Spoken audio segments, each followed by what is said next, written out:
Hi everyone, I'm Susan from SusanWinter.net. Thank you for joining me on my channel today.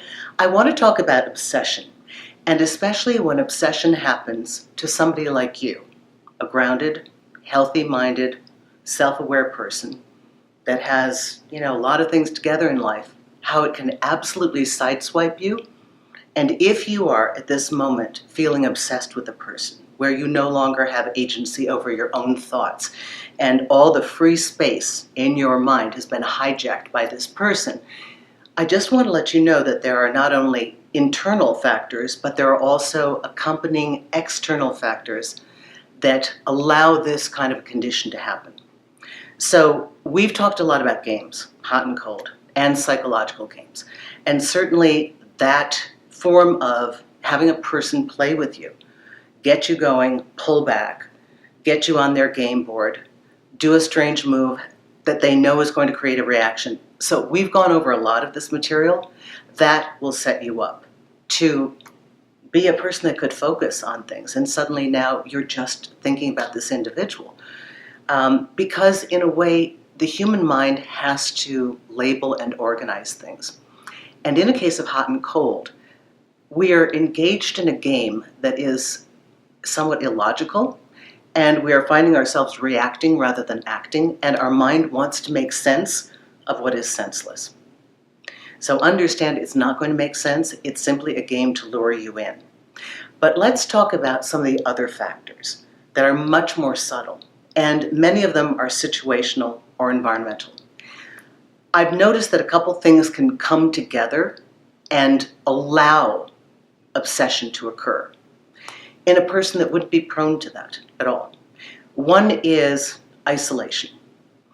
If you are in a new city, if you are in a remote location, if you are in a new job, somehow your connection to people or life has shrunk. If you've had a physical illness that now changes your ability to interact, if you've lost your support system, your world as it shrinks, that person who's in your life begins to take on a size that's completely inappropriate for who they are. So another factor about obsession is that a person is blown way out of proportion as far as their significance. We suddenly attribute this exalted significance to who they are. They are not right size. They can become your person if these things are happening. You're having a hot and cold player, you're having confusing interaction with somebody, and your world has shrunk, or you're in an uncomfortable terrain. You're at a point in your life where you're insecure, your security systems have evaporated. This is the perfect breeding ground for obsession, because this person has an elevated position of importance in your life. They're who you turn to. So obviously, if it's not right with them, if things are not going well, it's going to impact your entire day, how you feel about life, and you will find the obsessive need to get it right, get them into the right order, have the relationship working efficiently. Another way that we can become obsessed is that we don't really know the person. This is, I think, most notable in celebrity crushes, or even having a crush in somebody you've seen someplace in the neighborhood or a coffee shop or at another division in your office, and you don't know them. You know a little bit about them. Here's where the blank canvas effect begins to take place. Anyway, that's what I call it, where we kind of create the picture that we want. So we don't know them, but we attach to this physical image that we like all the content and all the qualities and life dreams that we'd like to experience. And somehow our mind starts this whole little mental movie where we imagine that they're going to bring us our happiness. They're going to be the most incredible lover. It's going to be so hot. It's going to be so great. I'm going to have such a great lifestyle. This person is what I need. And so what we fall in love with and become obsessed with is the person, but actually all we've done is take the external package of a human being and superimpose our dream. So again, it's just our dream, and it's just us. If you right now today feel that you've lost control over your thinking and your rational life and your mind, and you're wondering why you can't get somebody out of your head, ask yourself, are they playing hot and cold with me?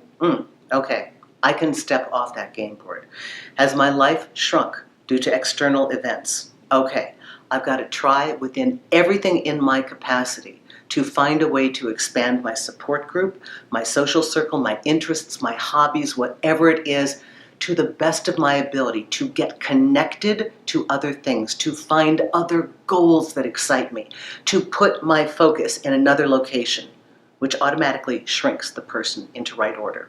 And also, ask yourself, am I in a situation where I really don't know them, but I'm creating this perfect person in my mind? I've known people that can be obsessed with somebody for years. And then when you get to the bottom of it, they spoke with them a couple times. That's a waste of time. Get obsessed with your dream. Get obsessed with getting focused on the dream that you want. And then as you're fixated on that, and the excitement and the feeling of that occurring, you will automatically notice a person who slips into place, not because you've put them there because you wanted to, but somebody who belongs there because they share the same dream. And guess what? They want the same dream with you. I hope this has helped you. Susan Winter for SusanWinter.net. Thank you so much for your wonderful questions, for your awesome comments. If you like this channel, please subscribe. That really helps me a lot. It lets me know that the content that I'm putting out is worth continuing, and I need your feedback for that. And if you'd like to speak to me personally, you can either just call me in the daytime, work something out on Magnify, we can work by the minute, or you can look at my website where I have a number of different packages for consultations. Just know that I'm here for you, and thank you so much. Bye-bye.